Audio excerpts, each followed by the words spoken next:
नमस्ते बच्चों, आज की मेरी वीडियो हिंदी गद्य साहित्य का विकास प्रश्नावली 18 है और यह कक्षा 9 व 10 के लिए है। आज मैं आपसे एक बात करना चाहती हूँ कि कुछ बच्चे ऐसा सोचते हैं कि जो हिंदी सब्जेक्ट है वह यदि हम नहीं भी पढ़ेंगे और केवल पेपर के समय पर पढ़ेंगे तो अच्छे नंबर ले आएंगे, लेकिन ऐसा है नहीं। यदि मैं आपसे बताऊं कि जो बच्चे मेरिट में आते हैं या जिनका स्कोर 80 से लेकर और 95 अंकों तक होता है, उनके नंबर आने की एक मुख्य वजह यह है कि वह हिंदी विषय का भी अन्य विषयों की तरह गहन अध्ययन करते हैं। तो आपसे मेरी प्रार्थना है कि इस विषय का आप पूर्ण गहनता के साथ अध्ययन करें और 80 से लेकर 95 नंबर तक प्राप्त करें। तो आज की जो मेरी वीडियो है वह कक्षा 9 और 10 के बच्चों के लिए है, जो कक्षा 9 में आए हैं उनके लिए और जो अगले वर्ष बोर्ड की परीक्षा दे रहे हैं उनके लिए।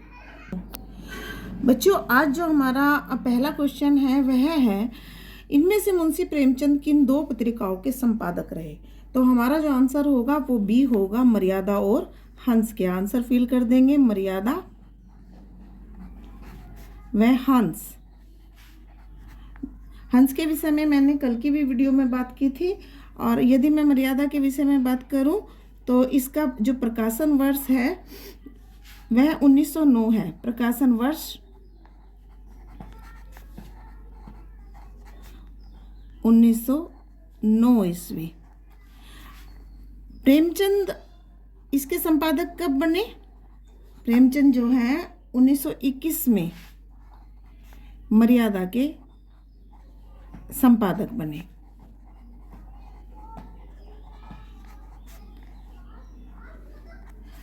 और हंस पत्रिका के प्रथम संपादक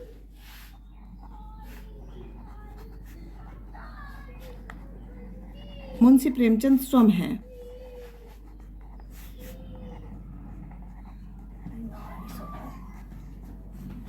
दूसरे नंबर, इनमें से किस पत्रिका के संपादक रहे? तो आचार्य शुक्ल नागरी प्रचारणी पत्रिका के संपादक रहे, और यहाँ हम आंसर फिल करेंगे, नागरी प्रचारणी पत्रिका।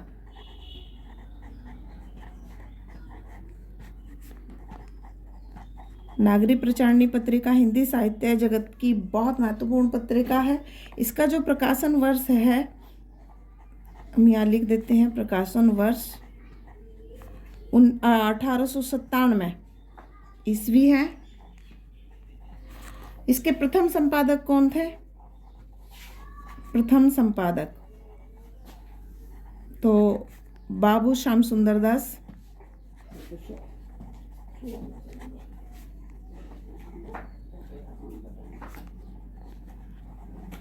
आचार्य शुक्ल कब? आचार्य शुक्ल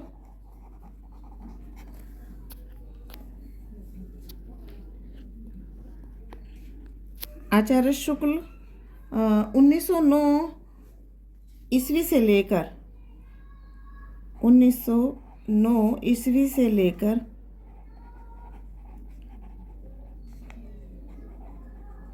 1914 तक इसके संपादक रहे।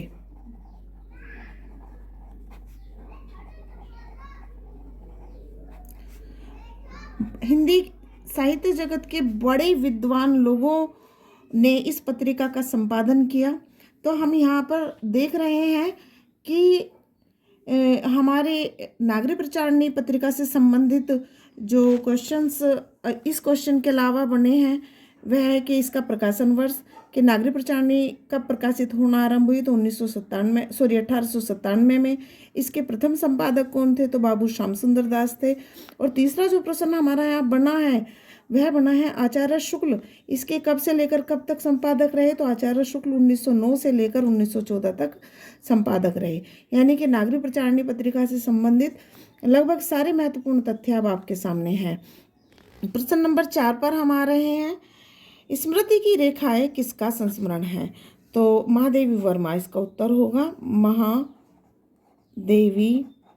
वर्मा। और इनके विषय में मैं बताऊं कि यह जो रेखा चित्र है इसका जो प्रकाशन वर्ष है वह है 1943। लिखा कब गया, रचित कब है ये? तो 1941। 1941 में महादेवी वर्मा जी ने इसे लिखा। यहाँ हम कोष्टक में लिखा गया भी लिख सकेंगे ताकि आपको याद रहे।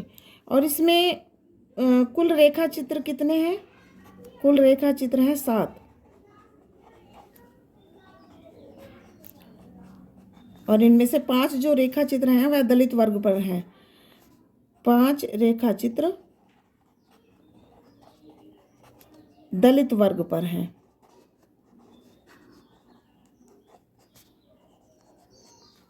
आप इतना जरूर याद रखें।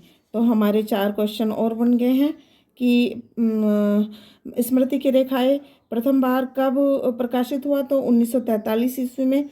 कब लिखा गया? 1941 ईस्वी में। और स्मृति की रेखाएं में कुल रेखा चित्र कितने हैं? 7। प्रश्न ये भी बन सकता है कि स्मृति की रेखा चित्र ग्रंथ में कितने रेखा चित्र दलित वर्ग पर आधारित हैं? तो 5 रेखा चित्र महादेवी वर्मा ने दलित वर्ग पर यहाँ इस रेखा चित्र में लिखे हैं।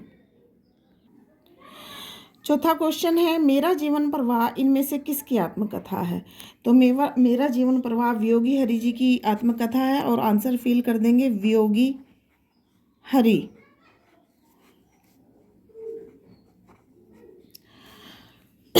और कब प्रकाशित हुई? तो 1948 ईस्वी में यह आत्मकथा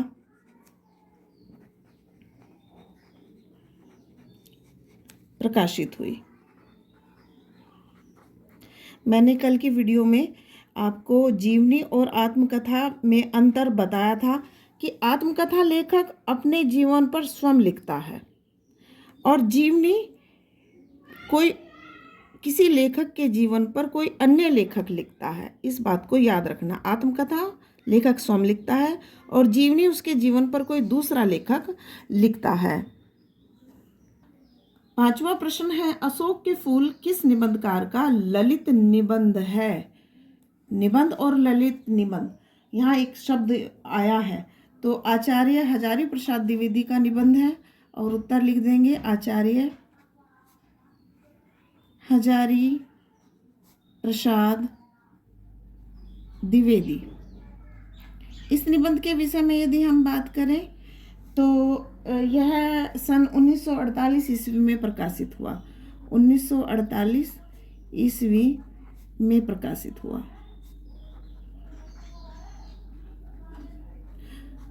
आचार्य हजारी प्रसाद द्विवेदी जो हैं प्रमुख ललित निबंधकारों में गिने जाते हैं हिंदी साहित्य में। और ललित निबंध का अर्थ भी आप समझ लें। ललित निबंध का अर्थ क्या है? मतलब निबंध और ललित निबंध, निबंध के आगे ललित शब्द जुड़ गया है तो इसका अर्थ होता है आत्मपरक, आत्मपरक, विषय प्रधान, विषय प्रधान व व्यक्तिनिष्ठ, व्यक्तिनिष्ठ भावों से युक्त निबंध। और ललित शब्द को अगर हम यहाँ अर्थ, केवल ललित शब्द का अर्थ स्पष्ट करें तो वह होगा मनोहर,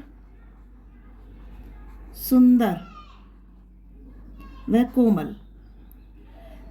तो इन सब भावनाओं के साथ ललित निबंधों को लिखा जाता है जिसमें आत्मपरक विश्लेषण हो, उसमें विषय की प्रधानता हो, उस पर व्यक्तित्व की छाप हो, मनोहर हो, ऐसी मतलब शब्दों का चुनाव हो जो सुंदर हो, कोमल हो। और यहाँ पर जो अशोक के फूल निबंध है वह इसी प्रकार का ललित निबंध है। और अब हम छठे क्वेश्चन पर आते हैं, अपनी खबर किसकी आत्मकथा है? तो अपनी खबर पांडे बेचैन शर्मा की आत्मकथा है। आत्मकथा फिर शब्द आया है, आंसर फिल कर देते हैं पहले। पांडे बेचन शर्मा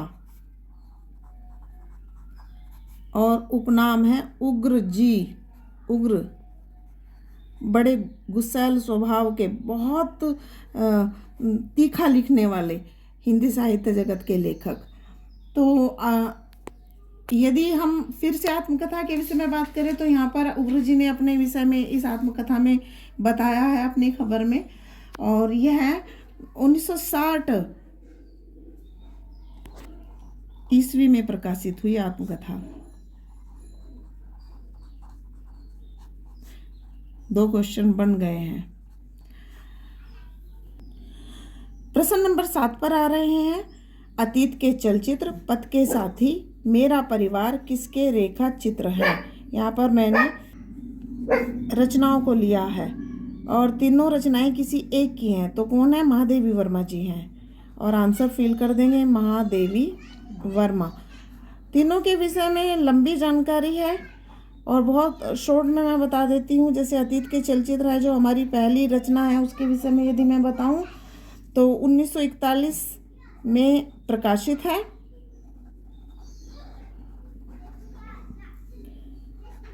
ठीक है। दूसरे वाली जो रचना है पथ के साथी, इसके विषय में जो है 1956 में प्रकाशित। 11 रेखा चित्र है इसमें, कुल 11 रेखा चित्र हैं।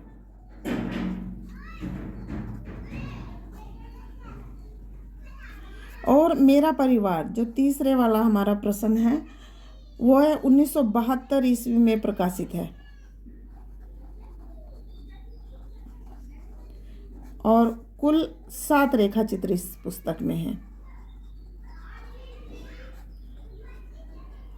और पहले वाली जो है अतीत के चलचित्र, उसमें भी कुल 11 ही रेखा चित्र हैं।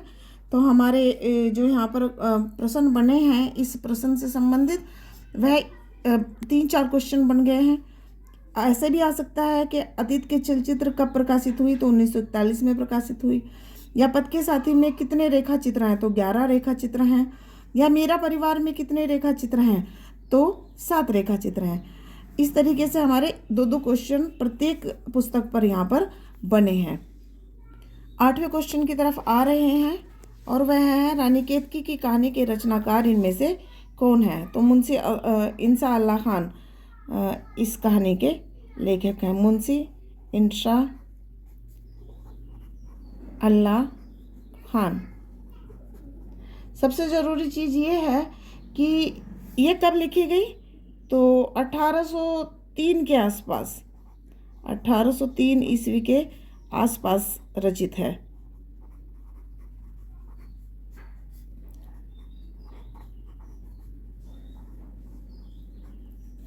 कहानी का दूसरा क्या नाम है? रानी केतकी की कहानी का एक और नाम है, तो दूसरा नाम इस पुस्तक का है उदयभान चरित। उदयभान चरित। सबसे महत्वपूर्ण जो बात है वह खड़ी बोली गद्य की, खड़ी बोली की प्रथम कहानी भी माना जाता है। खड़ी बोली की प्रथम कहानी भी इस पुस्तक को माना जाता है।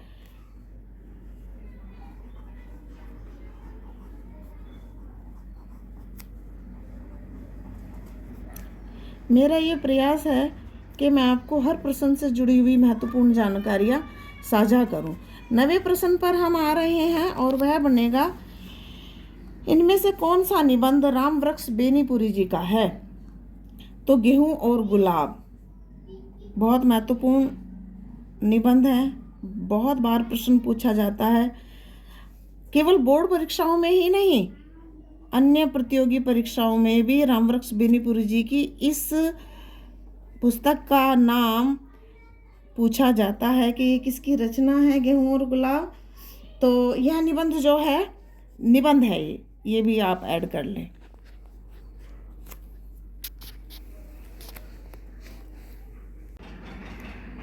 निबंध है। कब लिखा गया? तो 1948 से लेकर 1950 के बीच, 50 के आसपास ये लिखा गया।